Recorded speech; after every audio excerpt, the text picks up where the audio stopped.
I'm actually very unfamiliar with you. Ash here was who brought you up, and she said, yeah, I want to interview you and stuff. And I said, all right, well, we can do it on my show. If you haven't heard my show before, which is fine, I've been doing this for like 13 years now. I believe I'm going on my 13th year of podcasting, and I'd done that before a few times. I've been researching this stuff since I was like 15 years old, and I'm going on 49 this year. On about another month or so, I'll be 49 years old. We don't normally... Paranormal isn't something that we always do. We do always try to do strange, different, and unusual, though, because there's a million shows out there that are paranormal shows. And I find that most people just want you to cover paranormal's greatest hits like Roswell or, all of the stuff that everybody's heard a million times. And I got bored of that stuff a long time ago. So I try to dig a little bit deeper and go into other different directions and so forth. But since I am not as familiar with you as Ash is, I probably won't be chiming up as much in this show unless there's something that's of big particular interest to me, if that makes any sense. Absolutely. So that's pretty much it. You guys are pretty much open to go wherever the heck you want. I don't know anything about the Age of Aquarius. Giving me the reins. Hey, does any of you have my bio? No, actually, at the beginning of the show, I just tell people, hey, tell people about who you are and what you do, and then we go from there. Let you introduce yourself, and that way you can, if there's anything new or different that you want to talk about, because just a standard bio will miss a lot of that. So he just kind of lets you guys do that. Oh, okay. Yeah. The other thing is, I know you have a show of your own of some kind. By all means, at the end of the episode, I always give our guests a chance to promote anything that they want. If you have an audio promotion for your show, I will have no problem running it on my show. I'll put it into my rotation, and I'll run it on different episodes and stuff like that. Sure. An audio promo, like a commercial or something like that. Or if you don't and you want to make one, you can shoot it over to me, and I'll just, after my interviews are over with, I always have promos for other podcasts and other shows and stuff. Sure. So if you want to record something and send it over to me, I've got no problem running it on here as well. So I think that's everything that I usually throw out to people when they come on the show here. So I have so you just run the podcast by yourself, right? Yeah, I do. I did it I had a co-host for about 12 years, and he left the show over a year ago. So now what I do is I have different rotating co-hosts. Ash is one of them here. I've known her for several years. And what I'll do is, so if I know somebody that's in the field and they've got an interesting guest or something like that, but they don't have a podcast, I'll be like, well, yeah, I know you, come on here. And, she's done several shows with me. And so what I do is I have different rotating co-hosts depending on what the topic is or who the guest is or so forth. A lot of times I'll have people on here that are either researchers in the field, bloggers, or they'll have a podcast of their own or a broadcast of their own in some kind, just so people understand the formula and the layout of how a conversation and discussion goes. I normally don't like to do interviews because they're stuffy. It's more like, let's just sit down and have a beer and talk about cool shit. That's pretty much it, If there's something that you talk about that you're not comfortable with and you say, hey, can you edit that out of the show? I'm fine with that too. Oh, I'm pretty good. Live, we do pre-record. I'm pretty good. No, my show, as Ash will tell you, my show is three or more hours long. Like, we've shortened it down a little bit, but it's 3 or more hours long of me talking. By myself. I can't do it on my own. It's informative, though. I can't. Well, I could do a solo interview. Like, shows here. Mostly we've been doing interviews lately, but sometimes we'll do shows just covering strange news stories. Sometimes it's just roundtable discussions, which is kind of what we're doing here. And sometimes it's if somebody's got a new book out or something like that, we'll interview them about their new book. We don't have a set carved in stone format, and every episode tends to be different than the last in some way, shape, or form. Like, we might do paranormal this week, and next week we might do something like bootlegged records that were coming out of Russia that were printed on X-ray films or something like that. It's we tend to bounce around a lot for the most part. Yeah. So it's we always try to have different interesting topics on the show as much as possible. The only reason why I was asking you about how you do your show is that I actually have my own radio network.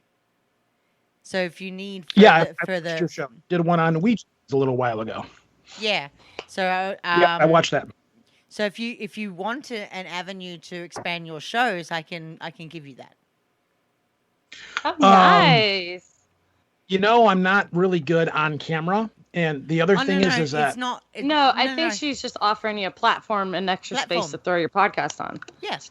Oh, okay. Maybe, yeah, maybe That'd be that cool. maybe. Honestly, though, at this point, like I have a YouTube channel, but I almost never use it because by the time it takes me like about a good 8 hours to 10 hours to edit a show sometimes. And by the time I get done with an episode, I'm just like, all right, fuck this. I want to move on to the next one. So, oh, I get it. yeah, it's just, well, you do podcasting and stuff as well, so you know what it's like. By the time you get done with one show, you're just like, all right, on to the next one or what have you. For me, I'm used to broadcasting. I used to be Yeah. Art Bell's protege, Heather Wade's producer. Uh-huh. I've produced over Nice. 38 shows by Wow. myself. Yeah. I know And I know Tim Banal, who works over there behind the scenes now with Coast to Coast. I used to know him. I don't know him anymore, but I used to know him for a while. All right, so I guess we'll just jump into it. I'll have Ash introduce you, and then we'll just go to there, and just basically like we'll start off with give us the Dime Star tour of who you are, and then I'll let Ash take over from there. So I'm gonna hit the button here. Is everybody ready to go? Oh, wait, I just want to make sure. So you want to be called and introduced as Katie Kamara, right? Not somafusion. Nah, Katie Kamara is fine. That's right. Okay. Just want to make sure. In fact, I'm actually Reverend Katie Kamara.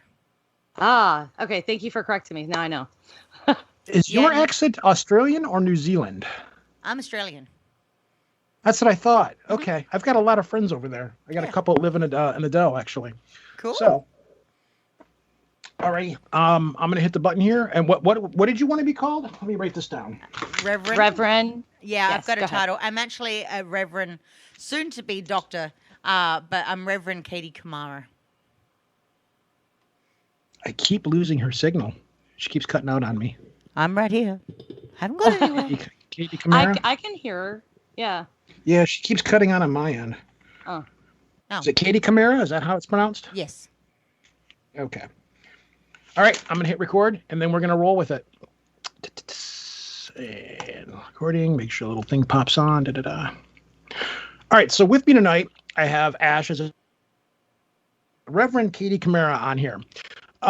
Katie, tell us who you are, what you do, where you're from. As I like to say, give us the Dime Store tour of who you are, and then I will pretty much hand things over to Ash here. So welcome to the show, and tell us about yourself. Well, I am Reverend Katie Kamara. I am an Australian native. I am a full-time writer. Have been for almost a decade. And I'm a radio show host, but alternatively, I am somebody who breaks ground in alternative metaphysical science in terms of social emotional therapy. I am a meta-psychoanalyst. I do a lot in advocacy and human rights and access to justice. I am a coach, therapist, counselor, call it what you will. I am pretty much everything under the sun. I just launched myself into going into art. But basically, my plight is to develop or teach as a lecturer and a candidate PhD in metaphysics. I teach the development of healthy interpersonal relationships, trauma healing, sovereign empowerment, and so many other things that, so I help trauma victims. I go into psychology and the psychology behind all of that. I also am also a parapsychology teacher as well, so I delve into not just the metaphysics side, but also into the paranormal side as well. So I do a bit of everything. I'm what's called a polymath. I have a range of diverse expertise in pretty much a lot of things. So it's hard to define who I am. So you've done a thing or two, and you've been around the block a couple of times from what it sounds like. Mm-hmm. You sound infinitely smarter than I am, so I'm a little bit intimidated right now. No. You know what? I've had this conversation with Ash before, and it's like, no, I do not put myself out there at all to intimidate anybody. In fact, my whole goal or mission in life is actually to help people. So the more I teach and the more it is hoping with the aim to empower those, because I have a lot of people that are jealous of what I do. And they are a lot of people who are jealous. I put that question out to them and I say to them, you know what is it that you aren't doing in your life to get to where I am, to aspire to me? To you don't have to be who I am. I am who I am, right? But my plight is to educate people so that they're empowered enough to get off their bum and be somebody. Go fulfill your passions, whatever that may be. But the problem is that a lot of people don't know what their passions are. And so they go, and the reason why I said polymath, a polymath is someone with diverse studies in pretty much everything. They are other words known as whiz kids or prodigies or geniuses, just using those terms very, very loosely. But the thing is that polymaths do not specialize in one specific subject. The reason why they don't specialize in one specific subject is when most people go to university and get their education, they finish their degrees, and then they go get their job, hopefully, of their choice in their career from their studies that they've graduated from. After a lifetime of work, you suddenly go, oh, what do I do now? You've specialized in a job for so long that you've been educated in that you suddenly go, oh, I'm stuck. Whereas someone like me, who can do pretty much everything, a Jane of all trades, but master of nothing. Yep. That's pretty much me too. I'll tell you, I can do a lot of things, but I'm not a master of any of them because by the time I'm near master, I'm running off to something else. Mm-hmm. Yeah. Yeah. That's ADD, though. You're welcome. My ADD made me smart. So I'm really curious. I know you've done some research on the Age of Aquarius. So I'm really curious to hear a little bit about your research on that. Well, I did. Well, actually, first and foremost, you probably would have heard that I am a Reverend. Now, I am a Reverend of the Universal Christ Church, not to be confused with the Universal Life Church. But the Universal Christ Church was basically a church that was founded, a spiritualist church that was founded back in 1970. That basically, back in the days of witchcraft was witches were put to the stake and burnt and so on and so forth. We all know the story. And they developed a church where healing of the hands were actually a part of it. So people like psychics, tarot readers, anything that is considered paranormal was accepted under the belt of a spiritualist church so that the practices of the supernatural were incorporated. Now, the reason why I say this in relation to the Age of Aquarius is because a lot of the spiritualist churches out there are actually going by either some other gospels that are out there. I've lost it right in a second, but they also go by the Aquarian Gospel, and the Aquarian Gospel is based on the walks of Jesus after after he supposedly died and came back, and then he was back, and then when he had his walk over to India and all those other countries and so on and so forth. The wisdom that comes behind that. But the Age of Aquarius actually isn't actually all that old. In fact, there are a lot of analogies that people give out. Age of Aquarius being related to the conjunctions in relation to astrology, in relation to many, many, many, many things. But the thing is that with the Age of Aquarius is that the influence of the water bearer. And the water bearer, known to Aquarius, the astrology or the astrological figure, is basically the way that we transform, and the whole theme of it is to transform and raise humanity through technology, raise awareness through the gathering of communities. So rather than the Age of Pisces, which is what we've just come out of, the Age of Pisces was known to been around for the last 2,000 years. You would have noticed all of these wars, all of these. It's filled with greed, patriarchal, like meanings. Yeah. And so with the Age of Aquarius, it basically brings it back down to fluid like water. How do we harmonize?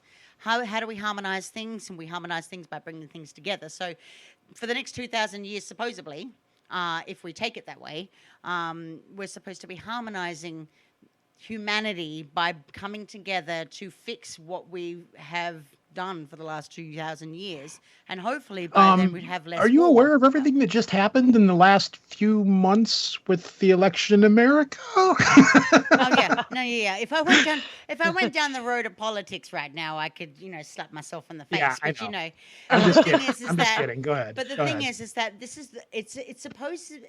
I mean, with astrology, with numerology, with any of those fields, you kind of got to take it with a grain of salt. Even in psychology, when I talk about psychology and doing those personality tests that a lot of people find fun and fascinating to do, I always say, take it with a grain of salt. It's up to you what you want to take away with that information, and you got to discern it for yourself. Go and research it. Go dig deeper. Go find the truth. Whatever your truth may be, you might find that just at a face value that you relate to everything. But underneath it all, there's so much more deeper truth to a lot of the things that we see, do, and hear.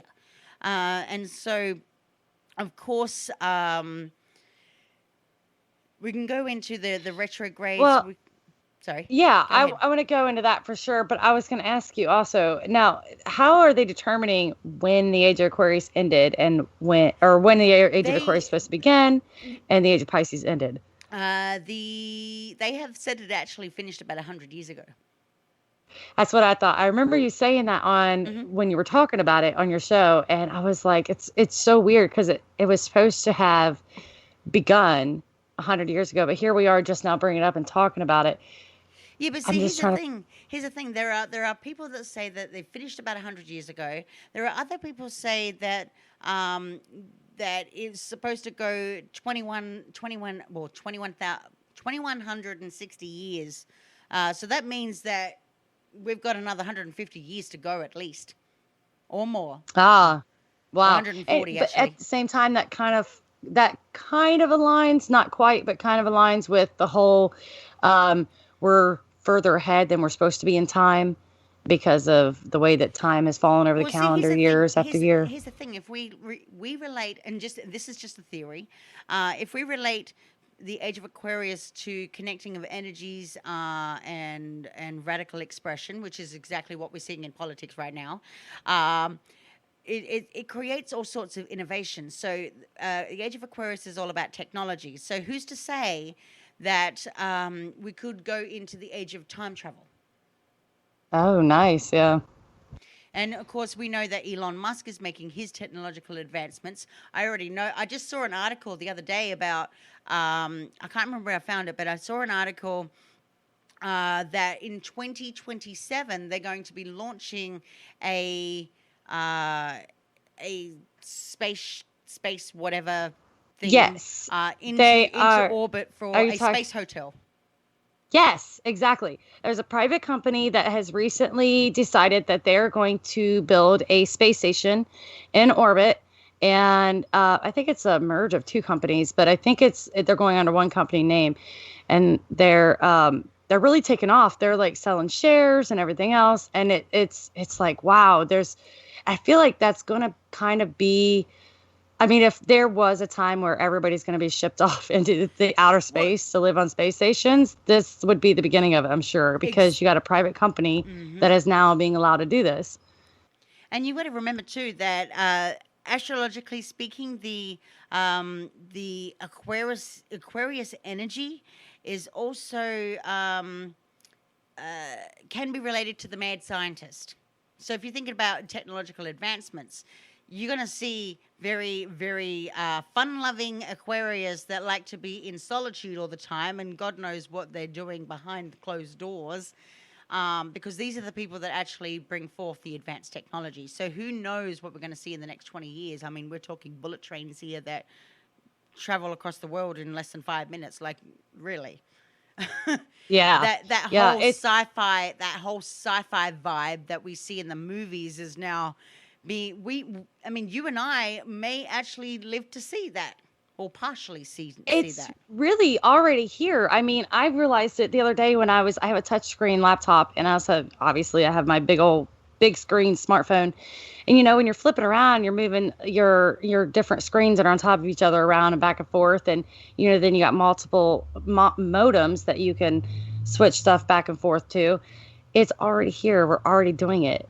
Mm-hmm. We're just doing it in a different way than we've seen on TV. And I think that's what people are missing. We're already doing this stuff. Nobody ever really, like, the future is always like when you watch Star Trek and all of these different things of like, this is what the future is going to be. But when the future actually arrives, it's kind of sort of there, but it's not the way that it's presented. Because when I was growing up, it's like, yeah, we're all going to be driving flying cars by 2020 and, all these things. And we still don't have our flying cars yet.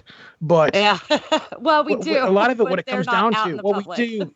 Yeah, exactly. A lot of it just comes down to, like, you have these situations where patent wars and things like this happen.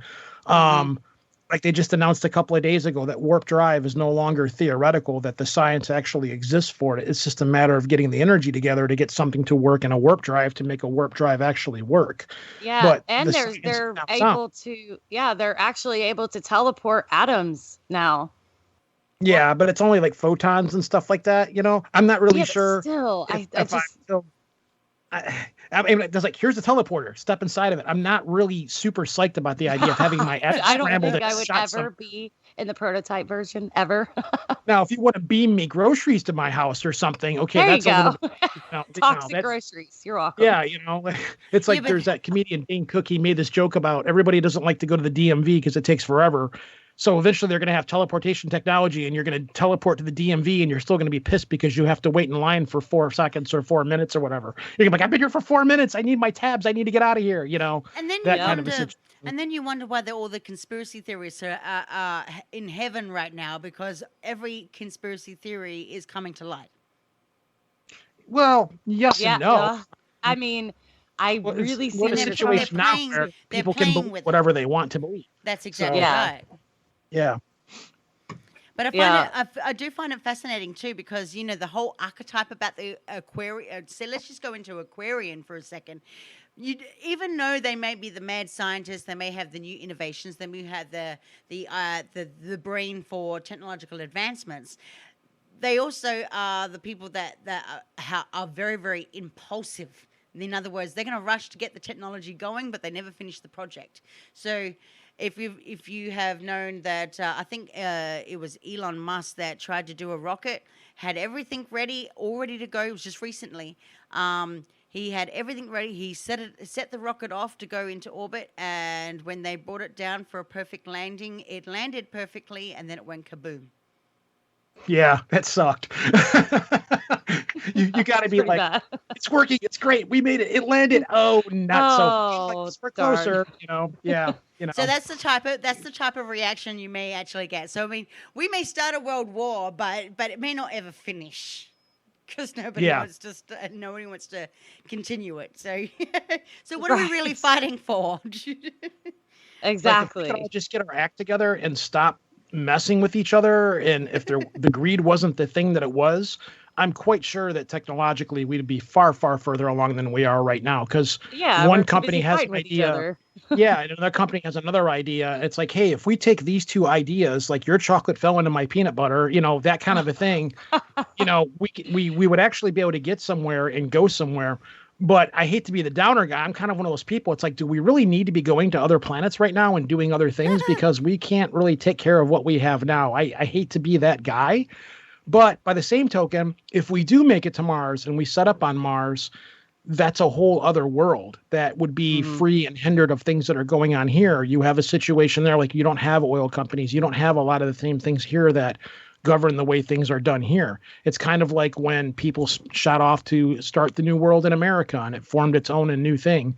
So I don't know where I'm going with this right now. I lost my train of thought. It was great points. Yeah, I was there for a second and then I lost everything. I should probably just keep my mouth shut. But yeah, so and the Age of Aquarius. Now, Saint Germain also plays a little bit of part in that. Yeah. Yeah, I don't know a hell of a lot about Saint Germain, but I do know that Saint Germain, among what he is and was, I mean, you gotta take it from different sides because Saint Germain, when he was actually alive, was also a con man. Mm. He had everything going for him. He became, and I'm not even sure how he rose up to be an ascended master, but there's quite a few people that do follow him, and of course they think that he is immortal. But it really depends on the stories that you hear. In terms of, we got to think about the 1700s there when notoriety in Europe was really high society. It was all attracting kings and playwrights and followers and so on and so forth. Saint Germain actually was considered a mystic philosopher, a social influencer, and an ascended master. Which goes into ascended mastery is basically the Age of Aquarius, which is why we talk about the Age of Aquarius being all this mystical New Agey stuff, woo woo. I don't see the new age, some of the new age stuff, and I did a post about it just recently about the new age stuff, what to follow, what not to follow, because some of the stuff is resonant, is actually false, and it gets you into very, very psychological, toxic behaviors, and it draws you into mental health. Unfortunately, there are right ways of doing things and there's wrong ways of doing things. And of course, if you are someone like me who does take that metaphysical, psychological, Hippocratic oath, so to speak, we do no harm. Just like a doctor would do no harm to you. We help people. That's our job. But ascended it's Gnostic Christology is what you're talking about. Yeah. Okay. And so with ascended mastery goes into all sorts of stuff. Ascended masters were known as somebody who has wields great influence. And ascended masters could be like Buddha, could be not just Saint Germain. Saint Germain's just one of them. Saint Germain was, I think, the seventh ray, if I remember correctly. He was the seventh ray. So I know Ash and you and I were talking about sevens, and so there's the seventh ray. So, and I'm actually, for me, I'm born on the 7th of the 7th. So nice. Go figure. So yes, I'm a Cancerian. But the other thing is too is that people of ascended masteries, if you want to see the other side to the woo woo, they were highly influential people. So people influenced under ascended mastery would be people like Jesus.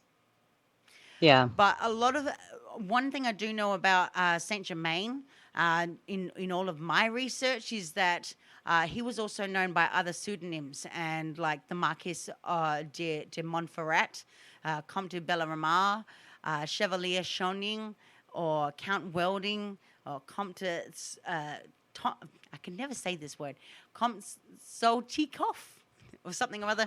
But yeah. I have no idea. I wish I could help you. I know what she's talking about, but I can't pronounce it either. So yeah, go ahead. The other thing you did it better than I can. These are Europeans. So basically, we're talking about Saint Germain here, who was a count. And of course, he was in many aspects, he was one of humankind's most cryptic, but yet he was an influential spiritual entity. And it found out, and there were many people that were actually attacking him in the very beginning when he was alive, that he was a fraud, basically stealing people's stuff and using it as his own because back in the 1700s, I mean, just like the dawn of the eras, you had to have something to sell to it's kind of like a cult. And so Saint Germain played it really, really well. And of course, throughout Thespiae, Thespiae and the philosophy teachings, there were people like Madame Blavatsky, who Madame Blavatsky, yes, who saw Saint Germain as one of her ascended masters that she got her Thespiae teachings from. So you got to remember that when we talk about people and they go into past lives and continue on into other lives, we can draw a lot. Now, I don't believe that there is such a thing.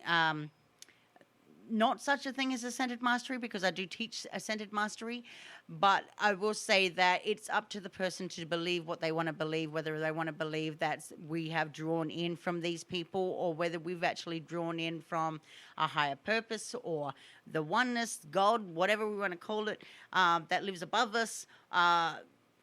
It's really up to you. But by putting names, there've been many people that have driven their influences from these spiritual entities that have gone throughout the years. And I mean, right now he could be over 300 years old, and you could say, hey, yeah, he's my teacher. But how do we prove that? We can't prove it. And it's just like trying to prove God, sitting there saying that God exists. Well, does God really exist? Have you opened up a Bible? Where is the Bible coming from? The Bible was written by man. So you kind of got to discern it in that way. But what I will say is that Saint Germain, he did possess great personal wealth. And of course, he was a wide-reaching knowledge. He had a wide-reaching knowledge base. Just, I know that Ash and I, when we were talking, you mentioned about the relationship between comparing me to Saint Germain. Now, that could be very, very true, because someone like Saint Germain was also very, very mastered in language, art, music composition. He was an alchemist as well. He was also an alchemist. It was believed that, because he keeps popping up, not to cut you off, I'm sorry, but he keeps popping up in all these different points in history. And he was believed to be an alchemist, and he was believed also to be one of the people that actually found the Philosopher's Stone, like Nicholas Flamel. Mm-hmm. So he's like believed to be one of these alchemists that just is immortal and just pops up throughout history in different places. Yeah. And one of the reasons he was believed to be so rich, even though there's not really any documentation that he had a lot of bank accounts, but the idea was well, yeah, he's an alchemist, and he's discovered the Philosopher's Stone, and he also was believed to be one of the people that learned how to transmute lead into gold, which is the big.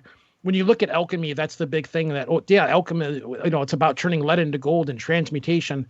And it depends where you look at it from, because some people see alchemy as more of a spiritual practice, whereas some people see it more of a physical science practice. And it's both. There wasn't much of there's line between the two, but it was you did one to learn the other one for the most part, or vice versa. So he just kept popping up in European society like every 100 years or something like that. He was supposed to be like a virtuoso on playing the violin, and a painter, and a performer. And I believe he also was part of the Theosophical Society, if I'm correct on that one. I'm not sure. Yes, he was. He was also, if I remember correctly, he was also connected to the Rosicrucians, Freemasons, Society of the Aztec Brothers, the Knights of Light, the Illuminati, and the Order of the Templars. Yes, yeah, exactly. Was he a Templar? I remember if he was a Templar or not. I can't remember on that. I'm not super up. That guy's very fascinating, though. I've got a couple of books on him laying around. According to some researchers, he has been linked to them. But, I mean, it's really, it's not that I don't believe them, because, I teach this stuff. I can't say that I don't believe. But the thing is that there's a lot of people that's regurgitating information out there to use it for their own successes, rather than to actually preach what ascended mastery really is, and that is essentially alchemy. And of course, with Saint Germain, he had the violet flame, and of course that was a miraculous spiritual energy. Of course, that is a high frequency energy. We can see that in auras. For those who have open spiritual sight, have seen it as like a violet flame around their bodies. I don't know if you've ever had an aura photography done before on yourself. I've never had one done, but I've been told that I do have. Well, purple is is probably my favorite color, but I've been referred to as both. The color was mahogany that I was referred to, and then somebody else referred to me as violet or purple as well. So I never quite understood the significance of either one of those. And they're like, yeah, go research it. Now, I don't. I mean, most people don't get like, oh, I see a hue of orange or yellow or whatever. Nobody gets called mahogany, so I really didn't know how to take that. Like, what does that I mean? I mean, actually, yeah, no, I actually did my aura. I did a full body aura scan, whatever you want to call it. Now, obviously my mentor, I am an understudy of Dr. Margaret Rogers Van Coops, and so she was one of the leading psychics that actually integrated in what we know as the aura machine. Over 50 years ago, when it was being developed, they were doing basic photography in special ways. So she was one of the interpreters out of two psychics that were there to give the interpretations of the aura fields that were there. And of course, last October I was in Vegas at the 5D conference, and I'd had my aura taken, and I found out that I was a pure indigo. I had nothing but blue and violet auras all around me. Couldn't find any. And Wow. I actually That's had a really strong color too, is it not? Yep. The other thing is too is that above my head in the aura printout that I got, I'll send a photo to you guys and see if you can discern it for yourselves. But Oh, that would be cool. there is actually an entity above my head. It's in white. Oh, Multiple. And how cool is that? yeah, and I'm like, holy crap! Like, what the, like, me? I'm thinking maybe entities, thinking ghosts or something like that. But no. This is actually spirit guides. The spirit guides are right up there Wow, in my that's really higher cool. consciousness. Yeah, and it got picked up in a picture. Oh, wow, that's really neat. I thinking about that now, I wonder if anybody has done testing to test the validity of aura seers, to see if they're accurate, or do they see something different than the aura camera? Well, you got to I'm kind of remember. curious. You got to remember too that if I had my aura done, my aura reading done today, my aura It reading would be could different. change Yeah. tomorrow. It really goes on what our moods are, whether we're Yeah, being but they could have somebody psychically. on site, like the aura seer on site and Yeah. then able to, yeah, I Well, think that would be a really cool experiment. I think so too. Yeah. But in terms of going back to Saint Germain, um, that beautiful aura or the flame is what he developed as his philosophy, and of course it was the spiritual energy or. Yeah, well, the spiritual energy of love, mercy, justice, and freedom, and transmutation, which is where you get back to the elixir of the age in terms of the universal solvent of heavenly alchemy. Now, Mm. in terms of the work that I do life alchemy. Do a lot of, and you don't hear a lot of people go out into who actually teach about transmutation. A lot of people just relate that to this new agey thing, this new what's the word? Taoist. Taoists use transmutation a lot in their yeah. teachings and that. But no, this is the violet flame that he developed the philosophy behind is one of the causes behind the science of miracles. It's also one of the a special spiritual solution for the time. So he was essentially what he was doing is exactly what the Age of Aquarius is trying to attempt. Just whether or not we proceed to do it or not, it's each individual has free will. But at the end Right. of the day, it's about coming together as a community and the collective of that spiritual energy, going back to what I said before about love, mercy, justice, and transforming humanity so that we're able to better form a community and look to the future, whether Right. that be technology or so, whatever the case may be, to harmonize the world.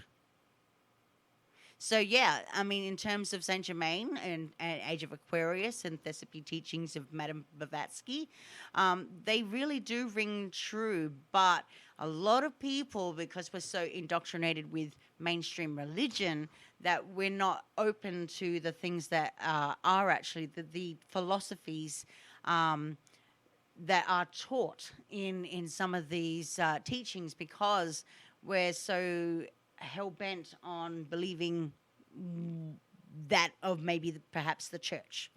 So, Yeah. And going back to the church, for instance, the church has a Bible. That Bible didn't really start to get into production, I think, until much, much later on. We've got to remember back in 4th century, that's when what's his This name? is funny. Me and her just had this conversation the other night, actually. Every religion, everything has a book. Yeah, a book, it's a guideline. They didn't get. That's exactly right. I was just going to say, who was I thinking Here's some of? rules. Follow these rules. Yeah, follow the rules.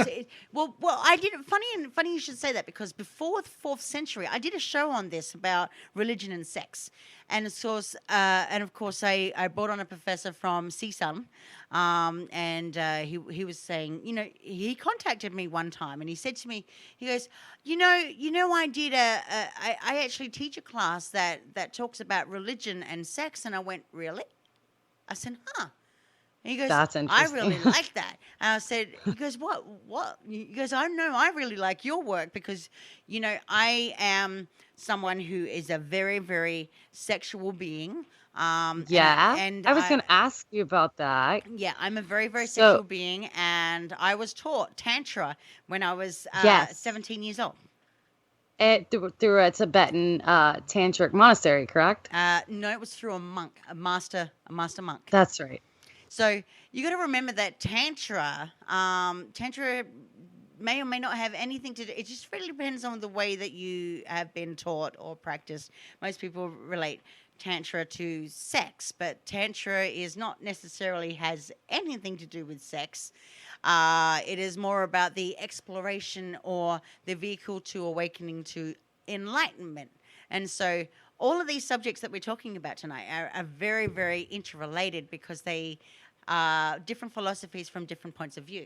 So, of course, in terms of Tantra, we can talk about Tantra being the mantra of the philosophy itself, the teachings of the philosophy. We can go into tantric sex, which is what most people know, or can relate that to the Kundalini awakening. Now, people can take that the opposite direction. That means that they have to go screw around like bunny rabbits because that's what they're guided to do spiritually, because, that's what they interpret it to be, but it's really not. And the older religions really do. Well, see, here's the thing. If I go back to the Bible, Constantine, that's the word I was thinking of. Constantine back in 4 BC, changed the church from where it was, and then turns into the Roman Empire and so on and so forth. Now, prior to and that's when at the around 4 BC was BC, AD. What am I saying? 4 AD is when Constantine. I'm getting my dates mixed up. What the? But no, 4 AD was when Constantine came in. He bought the rule book. Let's just call it the rule book. The blueprint for humanity, the law book of the Romans. This is what you can and can't do. And if you do anything in between, then you're going to be catastrophically punished. Now, when I had this show, going back to what I was saying before, when I had this show with this professor, his name's Randall Cummings. He said, he goes, you really got to read that book and read between the lines, because it isn't what you think it is all about. And I said, yeah. I said, the funny thing you should say that is because back 8 years ago when I first started my career as a full-time writer, I started out as an erotic author. And then I developed it into the whole spirit. I went down the whole spiritual path about a year later, because I figured that, I'm going to have every man, woman, and their dog coming after me because they kind of think the opposite about me. So I turned it into something else. And I went, you know what? I'm going to go to the whole nucleus of what a relationship is. Without sex, there's no love. And I'm probably saying this the wrong backwards, but you got intimacy, love, and everything else in between. And without all three, you cannot have a successful relationship, because that's the whole point of having a relationship, the intimacy, and so on and so forth. Now, fast forward a little bit, and I said to him, you know what, I can relate to that. I said, but you know something really funny about the Bible? And he goes, "What's that?" And I said, "You know that the Bible is the most erotic book in the world." Yes. It's like, huh. Yes. I said, yeah. He goes, It "Yeah, is. I agree with you." And there's so much, Listening. there's so much, Yeah, there's so because much it goes into sex a in there. lot of sexual ventures Yep. in the Bible. And here we are, and here the churches are. Let me just say this: here the churches are preaching against homophobic practices, and yet there's a lot of homophobic practices in the Bible, as well as bestiality and UFOs. Yeah, so I honestly think that the Bible was written by a group. I agree with you. Um, I think that this is where we see religion, and I'm not saying there's anything wrong with any religion. However, they tend to utilize the book to bend and twist things as they want them in that day and age. And it transforms over the ages. I think, was it you and I, Rojan, that was talking about how Christianity over the ages has changed to stay with society? Yeah. Well, that's kind of how. Well, I mean, no offense when I say this, but that's kind of how Christianity survives. It's kind of a conquer and absorb religion. Christianity in its beginning was far different than what it is now, and as time went on, it would incorporate whatever. Like, this is where we get a lot of our holidays from, like Easter and Christmas and all of these kinds of things. Whenever a Christian culture would try to come in and supersede and take over another culture, if they couldn't convert them, they would kind of absorb them and say, all right, well, we have Easter, which is the same as you're having. Yeah. And that's kind of how it survives. Because when you sit back and you take a broader look at all the different religions, you can look at Christianity and go, we'll take that. We like that. We'll take that. We'll leave that behind. Religions are like that as well. Yeah. But they're kind of, it's kind of a absorb and assimilate kind of religion. Mm-hmm. So and it still happens all of the time. Though. It's kind of stuck back in the old days, if not. And this is what we were, like, me and you were talking about the other night when somebody says, well, I'm a Christian, and I'm not. What does I that don't mean? mind religion, but I'm not a fan of Which organized rules do you religion. go by? Yeah, and it's like, well, which of the 2,364 denominations of Christianity are you? Well, I'm such and such. Okay, well, if you're that, then are you this, and this? Let's break it down. It's because you've got categories of religion, and then you break it down into subcategories with underneath that religion. Whereas if you I would be, if I were to go to church, I would be more likely to go to a non-denominational church or something like that. But now you have situations where churches, and you're seeing it happen now, fundamentalist side of things, where you have Christian churches and you have the fundamentalist churches where these people are beginning to assert more and more power because they're going into the political realm. I won't delve into that because we're not a political show. So, yeah. But this is what happens when you have, and you see it happen in other religions too. Like, you see it happening in Islam, and you have the radicalized Islamics and stuff. But there are religions that you don't see this happening. Like, you don't see you don't see very many offshoots of Buddhism. Maybe I'm wrong. I'm probably going to get a whole bunch of mail on that, which is cool because I like to be educated. But Christianity seems to be the big one, where it's this religion that it's got a rule book, but the rule book is kind of loosely defined for all intents purposes. So somebody can come along and say, well, I mean by this, and this is what they mean by that. Because as me and Ash were talking about that night, when the Council of Nicaea came along and was like, you know what? There's too many books here. We need to have a streamlined playbook and a streamlined rule book for what all this stuff is. And at the same time, that just feels like we need to be able to have a way of exerting a greater degree of control over people. So maybe that's just me. I'm completely comfortable with being wrong about that. But if I'm an outsider looking in, that's the way it feels. Yeah. Sorry, No? I just wanted to touch on the whole Buddhist thing.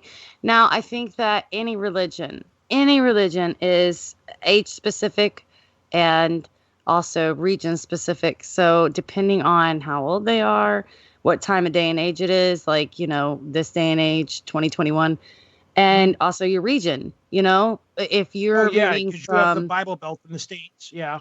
Yeah. Depending on where you're from, it depends on what you believe within your religion, with any religion. But go on, Kate. I didn't mean to interrupt you. No, that's okay. What I was going to say is before, going back to, Tantra, when in terms of religion, we kind of get the East meets West kind of warped between the two. We got the Western ideologies, we got the Eastern ideologies.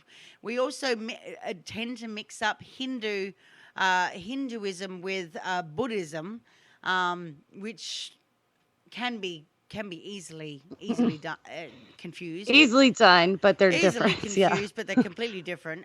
We can also get Tantra, that the true Tantra is an ancient Eastern practice, but it was developed over 5,000 years ago, before the birth of Christ, before Christianity even made a play in the book. But what a lot of people are practicing right now is Neo-Tantra. Oh, okay. You've heard of neo-paganism, right? Yes. Okay, you've got the pagan is the true paganism, and then you've got the neo-paganism. Well, neo-tantra is basically the groups that are going around going, oh, it's okay, it's okay to have a little wank off, but to increase my sexual energy in order to have good things happen to me. So they're using it. They're exploiting it. They're using it as a tactic. They're using it. Well, not just that. I mean, a lot of neo tantra involves what a lot of people assume is this whole sexual kundalini energy awakening. I was going to say, let's start from ground zero and explain for people what tantra is, and then because it's kind of hard as an offshoot when we don't have a base starting point. So explain what Tantra is to the best of your ability, and then you can make the different directions and so forth. What part of Tantra do you want to know? Well, just basically what it is, or what's, if you've got like a basic explanation of what Tantra is, because and I know better, but for a lot of people, when you mention Tantra, they either think it's the band, or there's that thing that Sting was talking about years ago when he was talking about how you can make love to his wife for 20 hours through tantric sex or something like that. That too. I can get to that bit. I can get that to that. So basically, Tantra is it's a term coined by Western, well, Tantrism is a coin termed by Western philosophy. The ancient tradition Tantra is more widely known as the religious practice that has absolutely nothing or very little to do with sex. And that's what I was saying about Neo Tantra is because the earliest records of tantric texts actually appeared 600 CE, and researchers have found evidence of these practices, which combines mantra, ritual, and the visualization of deities in Vedic texts and Buddhist reliefs, so monasteries and so on and so forth. So Neo-Tantra is where tantric practices have been translated into an act of divine union. And divine union, you probably recognize that as twin flames. Yes. Now, I can go into a whole category about twin flames. In fact, I actually did a massive article about it, an in-depth look at, it's like a 30-minute read. It's almost half a book. But I went into Tantra and looked into the whole line of twin flames and what it was all about, and the chaser, the runner, and blah, blah, blah, blah, blah. Now, when I did the second show, because obviously it's a hot topic within the communities. It really is. I see it everywhere. Twin flames. Everybody's found their twin flame, and I'm like, they don't even really know. Really I guess don't. What it means. I guess. And this is why I keep emphasizing about Neo Tantra. So I did 3 shows in total, and the second show I brought it back because you know what, I went, okay, well, just because this is a hot topic and people know me for twin flame teachings and so on and so forth, I did a second show on it. But then when I did the third show, I'm like, well, what am I going to do? Like, I'm doing 3-hour shows, like teaching this stuff. What else can I really say about it? Like, so what I did is I flipped the switch, and I basically said, you know what? Forget the labels, forget the dogma. I don't want to know anything about it. And those people who are following the line of the Neo Tantra teachings of what the communities are calling twin flame relationships or divine union, Right. are basically calling them, are basically going into or encouraging toxic behavior, limerence. Limerence meaning that you now have been taught all of these things that about the twin flame divine union, and not realizing that you have to actually work on yourself, and it's all about you. It's never been about the other person, but because people have a longing to be with somebody, it then turns into an obsession. And it's like, oh, there's Yeah. one person out there that I have to marry. There's one person that I have to have a divine intervention so that I can be with them. And some of these people become so obsessed. Not only do they have and attract, and a lot of these people are empaths, mind you, they actually attract toxic narcissist people. They do. They They do. really do. So okay. I feel like I'm confused. So Twin Flames is like an offshoot from Tantra in the form of relationship Tantra. Is that what you said? Yeah, because people are So it really branches out big It time really into like does. all these different facets. Yeah, and that's why I just said it's popularized end of the spectrum of neo tantra. And so it actually it comes is partially to do with the original tantra, the original Vedic practices, but then they've kind of warped it, just like Christianity. They've warped it into something completely different, and now it's all about finding your divine counterpart, having union with them, so that you can have a great. Can I say this word? Fuck. Yeah, go ahead. Yeah, Yeah. go for it. So you can Yes, have a go great, ahead. You can re-say that if you want to. So basically, you long for this person. You go into the twin flame divine. And, let's just say you find your twin flame. You stop running. You've done the inner work apparently, and let me tell you now. You never finish doing inner work. That is a lifelong thing. You can get to your dying bed and take your last breath, and I guarantee you, there's still some inner work that you need to do. So, Always. So by having somebody else, twin flames are actually can become really, really toxic because you're bouncing off of each other. You're mirroring each other's behaviors. So therefore, if you have a problem, they're going to have a problem. It's kind of like mirroring behaviors. And of course, we get into this act of, translation into this act of divine union so that we can meet this whole, the holy grail of a person that will then, once we have that divine match, we get into this divine technique, and then we go for the big bang, so to speak. Because at the end of the day, how many people have obsessed about fucking? Finding that one person that can give us the big O, it's kind of like that, and there's a lot of people that are. It's the bedrock of intimacy, right? So but it's all about the polarities and what the give and take, and most of people. There's a lot of people out there that don't even know how to have sex. So, with the introduction to Tantra can actually use that sexual energy that we have within ourselves in order to enhance it for other things and harness it. I use sexual energy practices all the time. I do it in my work. It's subtle. It's very, very subtle, but I'm doing it. I put it in all of my writings. You don't even notice it unless you are looking for it. But it's all about going back to the original Tantra.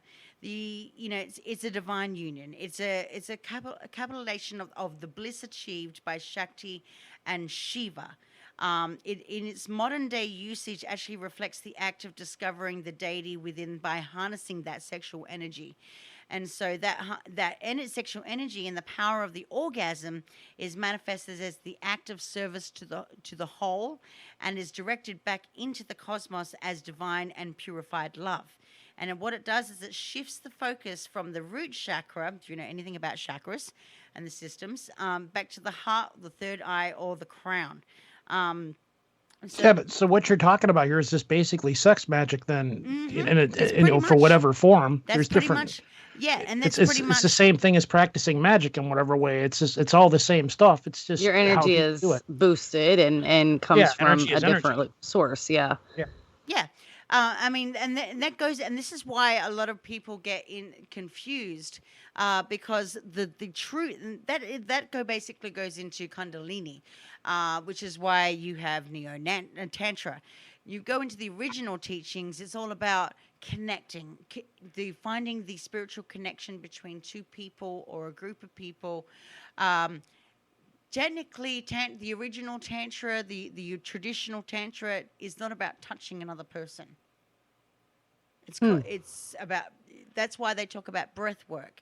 In fact, if you go into Taoism, for instance, and their philosophies, they will tell a guy to withhold themselves. Interesting. Don't ejaculate that many times because you're actually giving out your sexual energy too much. And when a guy, I have heard that before. Yeah, you're supposed to work as a battery. It's a power generation source. It's not about the end result. It's about the process of accumulation of the energy. Right, and basically he's using himself as the containment device for the energy. Yeah. So technically, it's really not about, and so the strongest power that we have within our body is our genitals. Mm-hmm. It's not necessarily our head, because our head fails when our genitals work. That's so true. Sorry to say that, but it really is true. Yeah, we lose our brains. We lose our brains completely. Been there, done that. But no. But no. That was the stupidest thing I ever did. Yeah. Why did I have that child 10 years ago? I don't know. Oh, no, not that. Oh, my God. This is one of the oddest conversations I've had on this show in quite some time. Go ahead. We're on the journey now. Let's keep going. So much fun. But no, but basically, it's basically there to reestablish intimacy. I mean, in whatever way that you can achieve it, and if it has to be through breath work. In fact, I just mentioned about the guys, and the way of recharging batteries, and by having too much sex can really ruin themselves in terms of Taoist teachings. Because you got to remember that all these teachings and philosophies are all entwined with each other. They all preach the one message at the end of the day. You just got to read between the lines. Yes, exactly. And the majority of teachings, the root, I feel like, is morality a lot of times. Yeah, and I mean, we got to, it's all about, at the end of the day, it's all about expression of sexuality. It's all about the expression, it's being okay with your sexuality, being okay to look at yourself in the mirror and completely naked, be okay with just looking at somebody and appreciating them for what they are, or what they could be. For women, let's go for men for a second. For men, learning Tantra can be all about mastering yourself. So mastering yourself is basically how to have an orgasm without ejaculation. Nice. Go on. I'm listening. This is why I was waiting for you to say something. I know, I'm getting weird. Go ahead. I'm sorry. Go ahead. We're trying to have a serious conversation. I'm being juvenile. No. But no, in terms of a guy, yeah, and this is what you mentioned about Sting. This is why he was able to ejaculate, have sex for hours on, like you wouldn't believe, for hours and hours and hours and hours and hours, and keep going, because he actually was having dry ejaculations. Wow. There's actually a way to do it, but it takes, just like everything, it takes practice. And flip it over to the ladies. For the ladies, you can have multiple orgasms if you know where the O spot is. And you can ejaculate just like a man. It comes out, it's supposedly a man's sperm is what? White and milky in color. So is a woman's. Yeah. It is possible.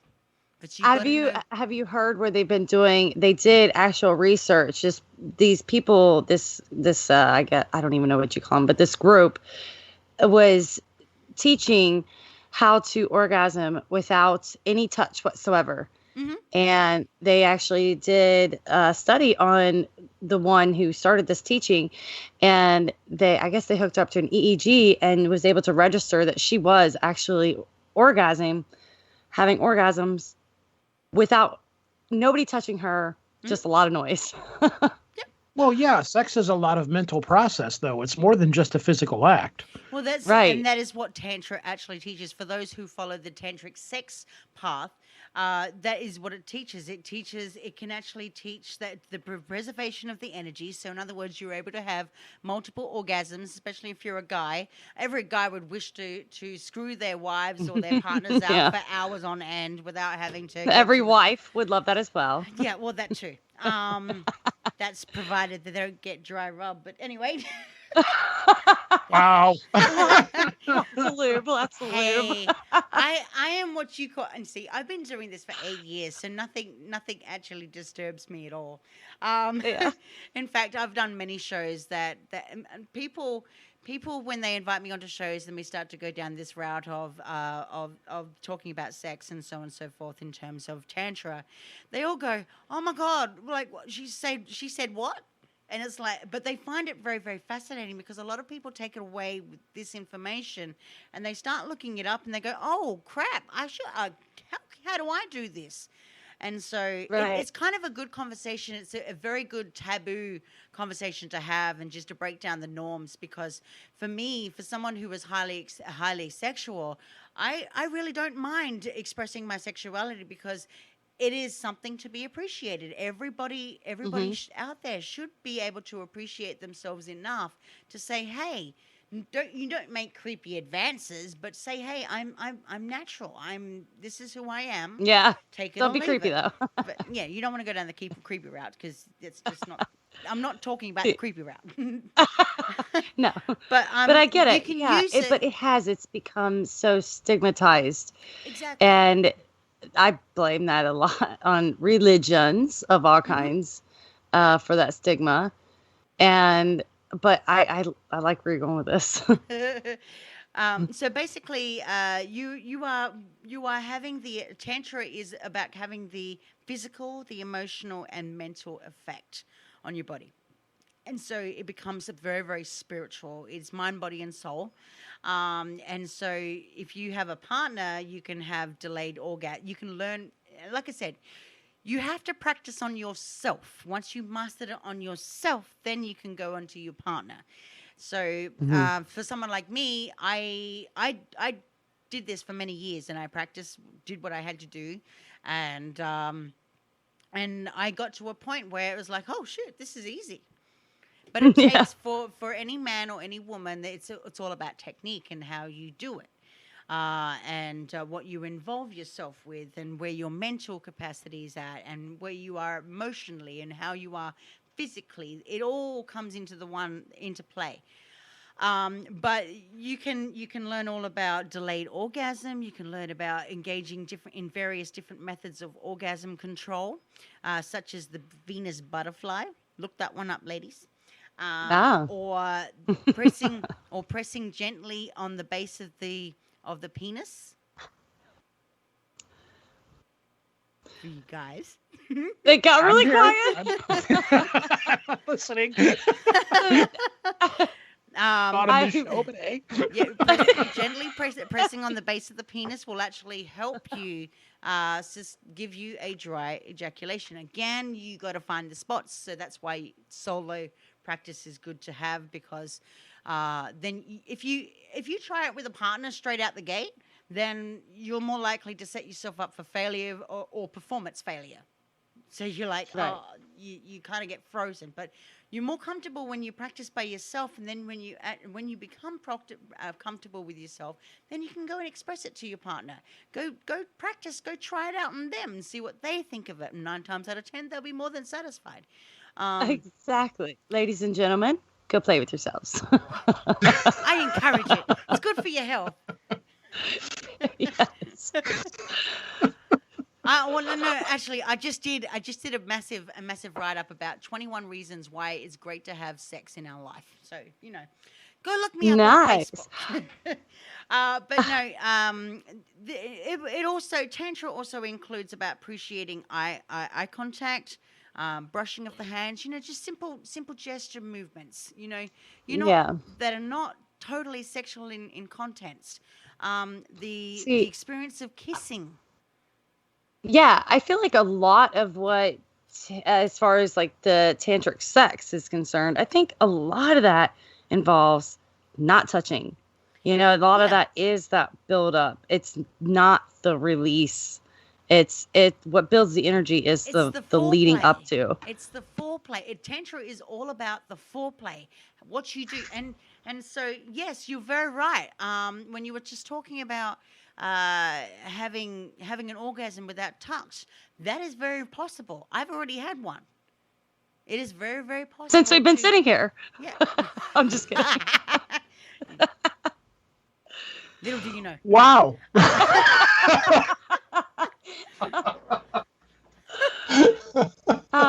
I definitely wanted to, and I find I could talk about the whole tantric thing all day long because I find it all fascinating. But I did want to, you've had an instance where you've worked with somebody after was it a UFO encounter or an abduction encounter, and their psyche and kind of the development after that? No, it was you're talking about paranormal experiences now. Well, yeah, I wanted to kind of touch. Had you looked into any of the psychiatric?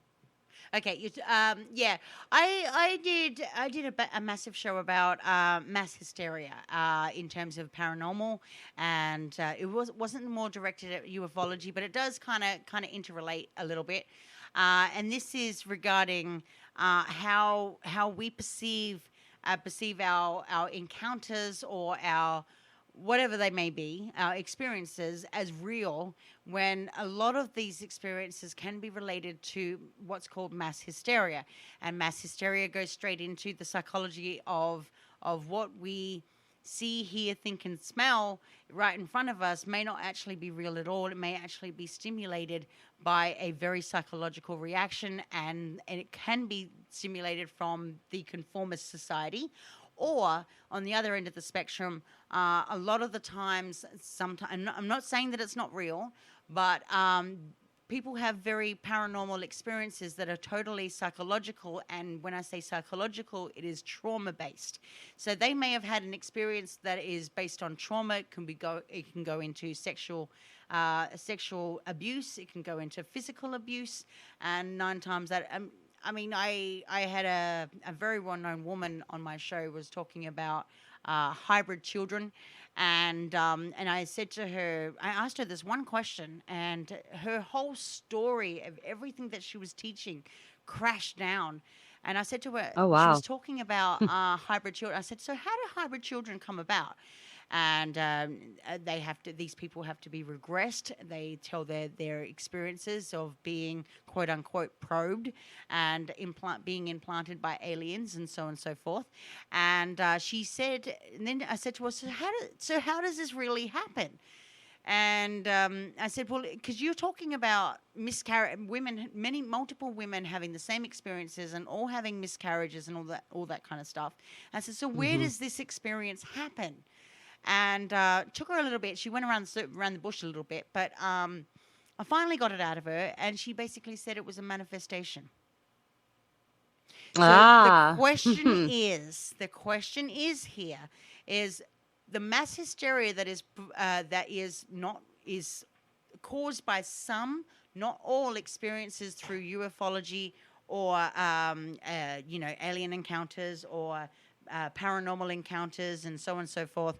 Are they actually spiritual, call it what you will, in nature? They're actually real experiences, or are they actually psychological reactions of things trauma that we are going through? Just like the woman that came onto my show, she was talking about miscarriages and being implanted by aliens and so on, having hybrid children and so on and so forth, way off planet kind of stuff. And then she said it was a manifestation. I kind of looked at her and went, really? You've just spoken to me for the last 2 hours and telling me all about this stuff. And I've just suddenly asked you that one question, and it went all downhill from there. Yeah. Well, it could be all of the above. This is one of the things that I've, over the years that I've been studying this stuff, different people that are in all of these different camps. This is another conversation that me and Ash have had many times, where you've got the people that are like UFOs, for example. You've got the people that are, these are nuts and from another world. These are aliens that are coming to visit Earth, space brothers, reptilians, gray aliens, call it whatever you will. And then you've got the other camp that, no, this is something that's interacting with our consciousness, that is projecting something into our brains to make us appear that we're having some kind of an episode or something like that. That's that it's neo real. ufology. Yeah. Just kidding. What you have with it and the other thing is, too, is that you have these communities that are out there that are teaching the same stuff. Here, take it. And it's just as bad as saying, here, take a quiz and all of these symptoms. And a majority of people will go, oh, yeah, I've had this. I've got this symptom, I've got this symptom, and there's 10 symptoms later, and I've got all of the symptoms. And they're like, well, maybe I'm a gray alien, too. Yeah.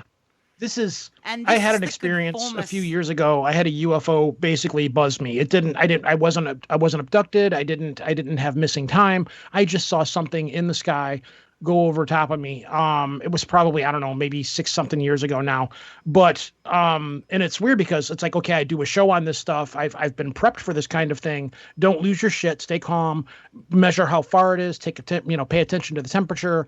I was trying to go about it in any way that I could and be like, okay, I don't know what this is. This could be a plane or whatever. And then it did some things which could not be explained under any circumstances. And as I've said a few times, there is this moment of disconnect when you have a genuine, unexplainable paranormal event. There's this point where something happens and you begin to realize this is something that I can't explain by any means whatsoever. Now, fortunately, because I've been doing this show and I have lots of friends and I have lots of viewpoints on this kind of thing, I was kind of buffered for something like this to happen. But even with that, I was, I found myself telling people this happened. Even on Facebook, I posted about it and people were like, oh, Rojan's seeing little green men or whatever. They were still giving me grief. And then you go through this period where it's like, people about it, because you either get people that are like, oh, I believe you, I believe something happened to you. And then you get people that are like, well, I don't believe something happened to you, but I believe that you believe something happened to you. And either way at a certain point becomes frustrating because it's like, no, I mean, you weren't there to experience what I experienced.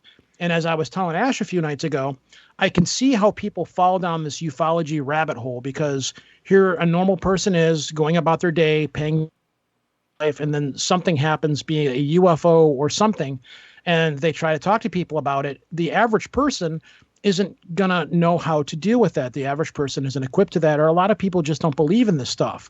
Along comes ufology. You're a person who's had a UFO experience. You can't explain it. It's done this weird mental thing to you because you're having a hard time trying to mentally deal with it. And then you go to a UFO convention. Here are people that say, oh, yes, I believe you. And what it is that this is a UFO. It's trying to tell you something, or this is something here. And at that point, you're just like, okay, somebody believes me. And then you fall into that hole because now you got a group of people that believe you, and these people are telling you answers. And you go, well, I saw a UFO. So if I saw a UFO, me, they're telling me this, and maybe they're right. And then you start going down you start going down all of these different rabbit holes, and you can lose your objectivity really well. And a lot of paranormal can become very religious, like especially ufology. It becomes kind of like a religion at a certain point. So it's dangerous. I think everything does. After it becomes so big, it starts to almost go into this track of religion. Yeah, it can very, then you have UFO cults and stuff like that like the Raelians and Heaven's Gate, and then there's extremisms to all this kind of stuff. And then when I come along, people are like, well, what do you like? Do you think it's this? Do you think it's that? Do you think it's that? And I go, well, it could be all of the above. Yeah. There's no set thing on what this could be. It's like, it's different for everybody. One person, because you have experiences where people will look up in the sky, and they'll say, look, what is that? And someone, the person next to them sees nothing. You'll have experiences where people will see, like myself and Ash, we went to a cemetery a few years ago, a graveyard, I should say, a cemetery. Yeah. And we all saw something up in the trees, but all of us all saw something very different from one another, but we all agreed that there was something going on up in the trees. We all saw something different. So these are things that affect your perception in certain ways as well. And that's Am I making sense here? Yeah, no. Yeah. That's exactly what I was trying to say. And that's why I started off with perception, because each to their own. Yeah. We all have different beliefs. We all have different upbringings. I know for a fact that, in the areas of the super soldiers, a lot of those people that are in that area are all in trauma groups. So I do know that a lot of these groups, or a lot of these followers, quote unquote, have very traumatic pasts. It's not to say that their experiences aren't real, and it's up to the individual to say what they want to say. But it's also too that you're up for scrutiny when you tell your story, because you are going down the route of traumatizing yourself even more by expressing what you feel. But I mean, at the end of the day, as a collective, psychologically, we've all got to come together and speak about our experiences. Whether or not they're true is another question. But at least we can kind of rationalize and come together about forming an opinion about what the true story really is. And the problem is that there's a big gray area there about what's an experience, what's not an experience. Are we rationalizing and manifesting it in our heads, which is leading to the hysteria? Like, oh, well, and in terms of ufology, I mean, there's a lot of people out there too, especially MUFON. MUFON is one of the biggest movements out there, which I don't agree with whatsoever. That's just my opinion. It's fallen through. Yeah, that organization's got a lot of problems of its own. Yeah, I mean, for instance, for someone, and the reason why I say this is because a lot of the people that follow MUFON, again, it's not about the experiences, but I'd say this in relation to trauma. A lot of these people have been traumatized in some way, shape or form, and then only to find out that the head of MUFON is actually a pedophile.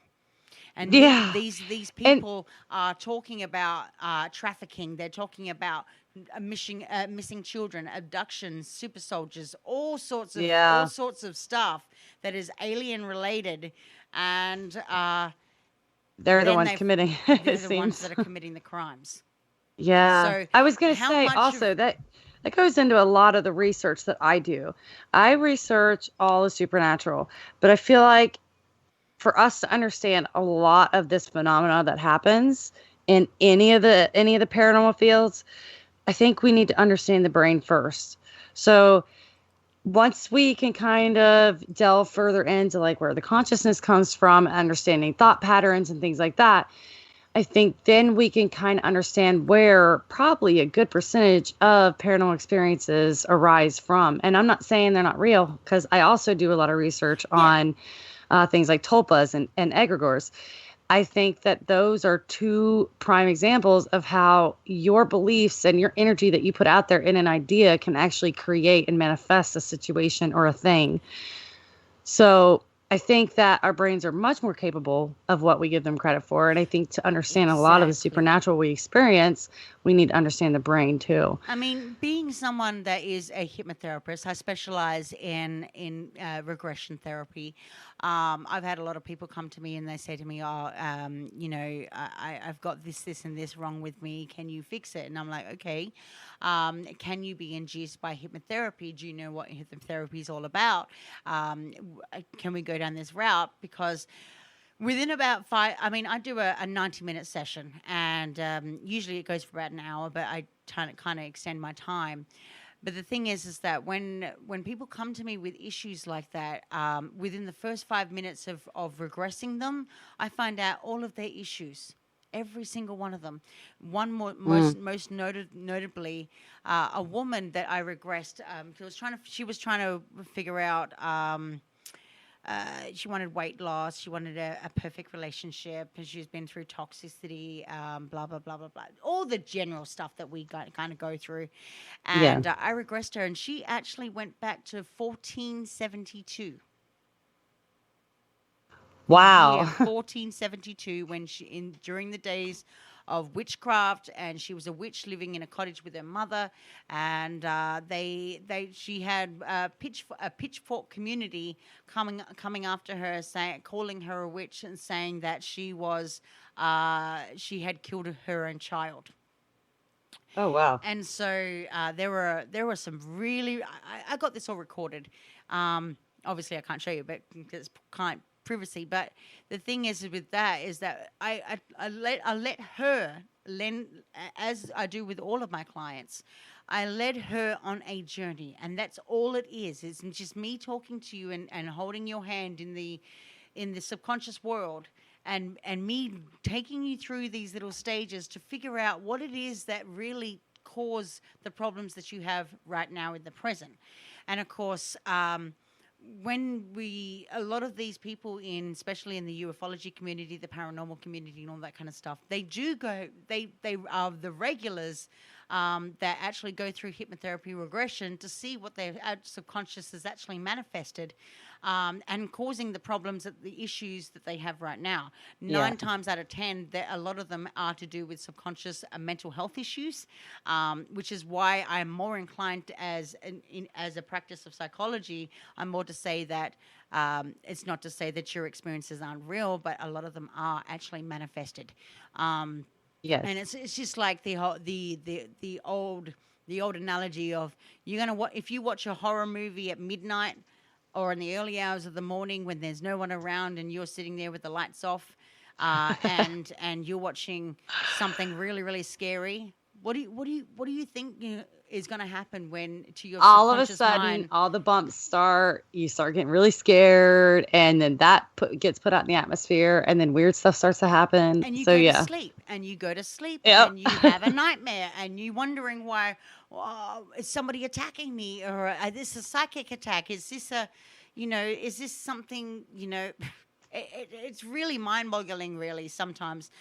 And the simplest of things can be worked out psychologically. But the thing is that we do not have the capacity as humans to use that other 90% of our brain to figure out what's really going on. Because if we were using the 90% of our brain, then we wouldn't have all of these mental health issues that are going on right now.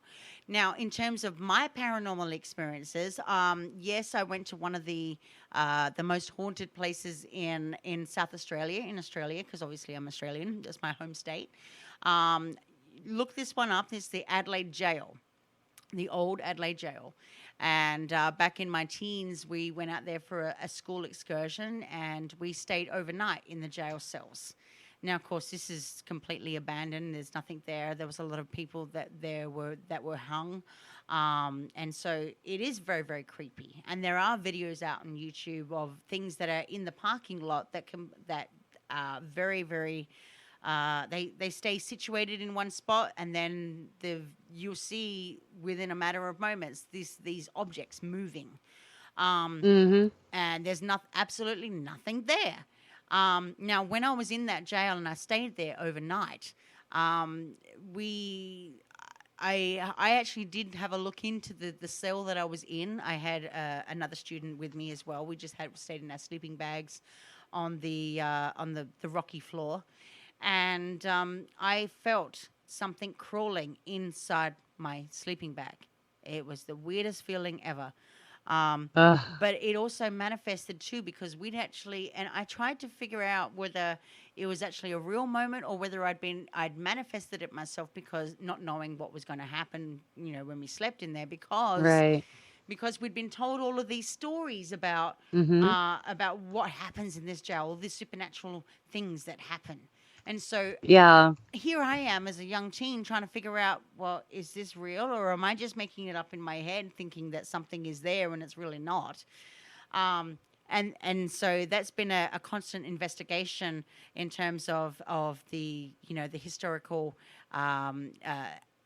things that have happened in that jail cell, or that, not just the jail cell, but the whole jail itself, because it is haunted. Yeah.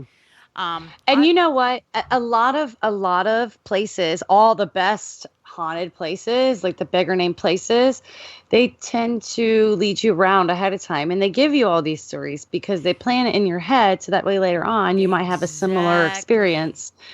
Exactly. Yeah. But I have been in a situation where, and I kid you not, this scared the living daylights out of me. I was next to my first husband, and he I don't know what I saw, but I did see him, an entity of some sort, actually turn his head 360 degrees. I'm like, oh my God, that's thought scary. I saw the devil. So frightening. That in itself is frightening. So I don't know what that was, but me having my own gifted abilities in that, I do speak with entities. I do, if I have, more commonly with the old house that I used to live in, that had a little girl there. I tried to reach out to her. She was just a wanderer who just found comfortable in the house. And I find that a lot of children reach out to me as well. I've noticed that with myself as well. I feel like there's nothing you can't do. It's a motherly thing. I don't know what it is about me, but I'm like a light I attract. What I say to people is, in terms of my gifted abilities and that, I do walk the path of in between worlds. I just don't always recognize that as well, because it's not like I'm trying to promote myself and my gifts and my abilities, because it's still really interesting to hear about, and I'm sure it's probably helpful when other people get to hear you talk about it too, because there's a lot of people that suffer and don't get guidance, and they struggle with their gifts and their abilities, and I think you are a really good avenue for people who are struggling with that kind of thing to reach out to. And I know that you do a lot of that work. Yeah, and I tend to attract those types of people, because at least a lot of they are drawn. It's not that I'm drawing them. I sit behind my desk every day and whatnot. I don't even promote my business like I'm supposed to, like a normal person would, and throw it all out there. All I do is just write.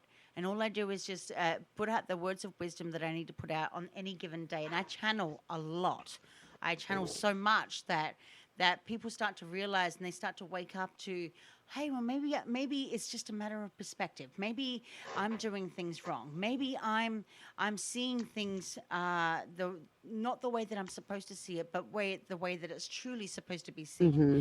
Maybe this is the cause of my manifestations. Maybe this is the cause of my issues. Maybe this is the cause of why I have mental health issues. Maybe this is the cause of my trauma. Is exacerbating from what it already is. Maybe I really need to get some healing done. And like I said, healing is never an overnight process, and it's a lifetime of doing that. We go in cycles.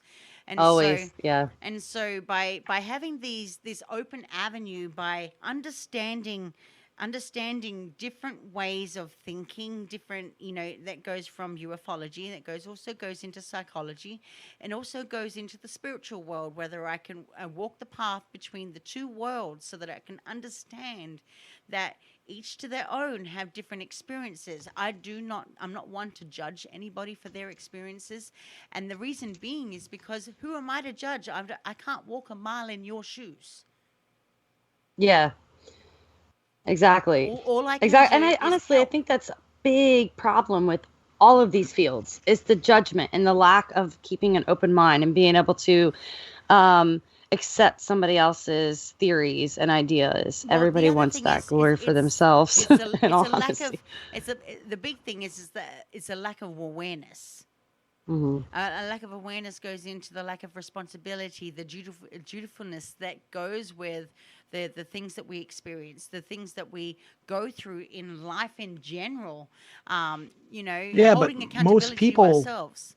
Most people can't do that. I mean, everybody is so wrapped up in just trying to live their lives and just, where's my next paycheck going to come from? How am I going to pay this bill? I got to get insurance on my car. Bobby needs a new pair of shoes. there's so much going on in the average everyday person's life that for people to sit back and gain or to look at some kind of introspectiveness or something like that. Like most people out there are kind of islands within themselves. Yes, they have relationships and they do all these different things, but it's really hard for people to look beyond what they are to be able to do these kinds of things. Everybody's so, especially like right now, we've got all this COVID stuff going on. We've been so, over the last year, everybody has been so isolated in whatever way. Like the only social outlet anybody has is social media and Facebook and so on. So like if there was ever a time for that to happen, it would be now, where people are forced to be in a situation where they're in isolation in some way, shape, or form. But even now, I don't think most people can do it. It's not something the average person can do. No, and that's because we live a conformed society. It's where we're supposed to get up in the morning, we're supposed to brush our teeth, have our breakfast, have our coffee, whatever that may be, or whatever we do, a shower, shit, and shave, and then go off to work. Yeah, we're supposed to. And if you try to talk about like the average person can't, that's why people go to church. They don't have the time to think about this kind of stuff. It's easier to go to church and be told this stuff. And then it goes into a lot. It goes into politics and all these kinds of things. It's like, okay, I don't have the time to make big decisions on my own. I will watch this news network. I will go to this church. I will do this. And most of my major decisions outside of just trying to live life will be made for me. And I will follow that structure, be People it whatever like that that is. though. The other thing is too, we need structure. we live in a monkey see, monkey do world. So in order to survive, that we have to be a certain way and act a certain way in order to survive. It's but comfortable. The problem, that is comfortable. And the thing is that when you meet people like me who delve into all of these things, you start to see the world from a very, very different perspective, and you divulge yourself, and you go do that inner working, you go do the introspection that is needed, and so that you don't have to be the conformist who lives a comfortable life, so that you can, maybe I've got this and this to do, but maybe all the work that I'm doing may not be so satisfying, but I'm going to do it because it's going to keep me in a roof over my head. It's going to allow my children to grow and put them through school and so on and so forth. Yeah, but if you're an empath, that's what you do all the time. Empaths see and feel the world much differently than most people do. So you're kind of forced into a situation where you have to see everything around you because you can't help but not. So it's different for empaths, though. It's different for people who do stuff like that. I'm not actually an empath. I'm a HSP. Okay. A highly sensitive person. Empaths absorb the world. HSPs don't. They learnt the art of control. They have learnt the awareness. They've learnt all of these things. It doesn't mean to say that they don't have trauma, that they are working through it. They recognize it, and they recognize that at a higher level that they are sensitive, so they tend to remove themselves from that situation that puts them into not a comfort zone, but out of a comfort zone. So, they recognize it. And, when I first started my spiritual journey, I was always like that. I was the empath. Then I grew and I realized the control factor. And a lot of these empaths will be drawn into these certain types of situations. And then they wonder why they go into the victim mentality of, why me? Why is this happening to me? And it's because they haven't learnt the art of control. It's discipline.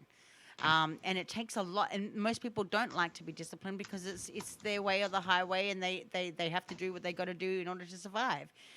But I can guarantee you right now, just from my own personal experience, by walking different perspectives and learning about different perspectives, spending a lifetime of saying, I don't know anything about anything, but yet I'm willing to learn, gives you an advantage. And the advantage is that somebody like me, if we were to have an apocalypse right now, just using me as an example, if we were to have an apocalypse, I would be the one surviving, because all of the others will be sitting there going, I need to have a relationship with that person and be closer to that person because that person's going to help me get through it.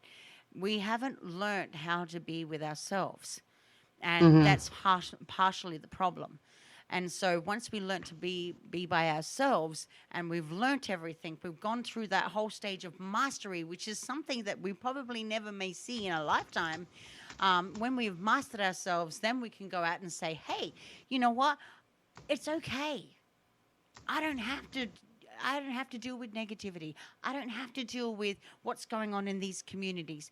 It's okay to have a different opinion, a different experience, a different perception. And that way you stand out. You stand out as your sole sovereign self. And you don't have I to love worry, that. And you don't have I love all the stuff you talk about. And you cover such a wide variety on your broadcast that it's so hard to even touch on all the things that you cover in one episode here on Project Archivist. Yeah, we've been going for quite a while. We actually have to wrap it up here pretty quick. Yeah, sure. Oh. Yeah, we usually we go for about an hour, maybe a little bit longer, but we've been going for a clip here. So I do have to wrap it up here pretty quickly, though. Absolutely. But so yeah, if you tell people where they can find you, do you have any books out there? You mentioned that you had a broadcast. Where can people find you if they want to, find out more about what you talk about? Okay, so I hold various roles. Like I said, I am a multi-adventurous, but I am the directing manager and head of communications and education at the Samaras Education Centre at the Universal Christchurch. Of course, I lecture there as well. I do all sorts of stuff under that. You can find those guys there at easypeasysolutions.com, universalchristchurch.com, the samaraseducation.com. You can the samaraseducationcenter.com, I should say. Oh, I was going to ask you, how do you spell that? Which one? The Samaras, just the Samaras Samaras, part. Sumaris. Okay. And that's center with an R. ER.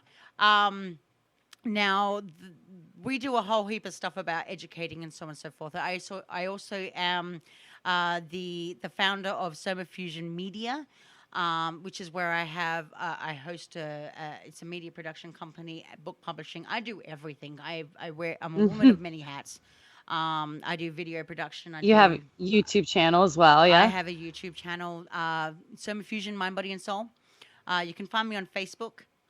You can look up my name. It's Katie Kamara. That's Katie with an IE and Kamara with a K. Kamara. .com, soma-fusion.com, and somafusionmedia.com as well. But like I said, I do a lot of stuff. I reach out to a lot of people. On the other side of me, I also have 12 books published, and you can find them all on my website at somafusionmedia.com. There is a couple of books out on Amazon, so you can find me up there as well. Now, I chose to stay away from Amazon, so I do sell my books directly on my website. Smart. And I actually have 6 books coming out this year. Oh, how many? 6. 6. Oh my goodness. 6 books. This year, huh? Yep. 6 books. Yeah, I'm a prolific writer. Yes. You're just prolific. Do you have You're a life? No, academia. See, just like you said. No, don't be intimidated by me. I'm very, very super ambitious, but not in a very egotistical way. I can agree with that. Yes. I do. You're very grounded. Yeah, I'm very humble in what I do. In fact, as my job as a Reverend, I do carry out a lot of humanitarian and missionary work. So when people reach out to me, they can talk to me. They can also access, if I can't get the talking going and I find out that they need therapy, of course I'm going to offer them a service to, because I know that they're going to need therapy at some point. But majority of people, they talk to me, they interact, and I'm more than happy to help people out. That's my whole job. That's my whole plan of life. I love it. It has All right, been Katie, so we're going to much let you fun. go. Do me a favor and hang out for 1 second after we let you go, though. Sure. thanks for coming on here and talking to us. We appreciate it very much. It's nice. It's been great to have you here. It's been great to have probably one of the craziest conversations I've had in the show in a long time. Love it. That pretty much all over the map. But yeah, thanks for being here. We appreciate it. It's been a lot of fun talking to you. You're welcome. Thanks, Absolutely. Katie. You're welcome. Right, and boom, done. Okay, cool. That's You're awesome. I didn't scare you off there with the tantra, right? No, A little I bit, because I we could just feel don't him. talk about that kind of stuff on this show. So that's definitely like we've had shows about sex magic before, and I can't Yeah. remember who the hell we had on here at the moment. And You it was a always get little bit nervous. nutty. What's that? You always get nervous. We actually, you got a surprise appearance to talk about sex magic at one time too. Oh yeah, I was brought on another show to talk about sex magic. Sex magic really isn't my thing. I do I do practice a little bit of magic here and there. I don't have any particular school of magic that I belong to or anything like that. I do a lot of very simple folk oriented stuff. And when people hear that, they're like, "Oh, we need to have you on to talk about sex magic." And I'm like, "I don't do sex magic. I don't. That's not really my. That's not really my spectrum." But for whatever reason, I always get roped into it. So, all right, whatever. I don't know. Is there like I a did big- it. I definitely wanted you to bring that up intentionally, but I love the conversation. I love the topic. I think that it's something that I would like to study into further for sure. All right. We're gonna let you go, and it's been a lot of Absolutely. fun talking to you. So take care. Thanks so much, Katie. Likewise. Bye. Bye. I'll call you back in a second, Ash. All right. Right. Bye.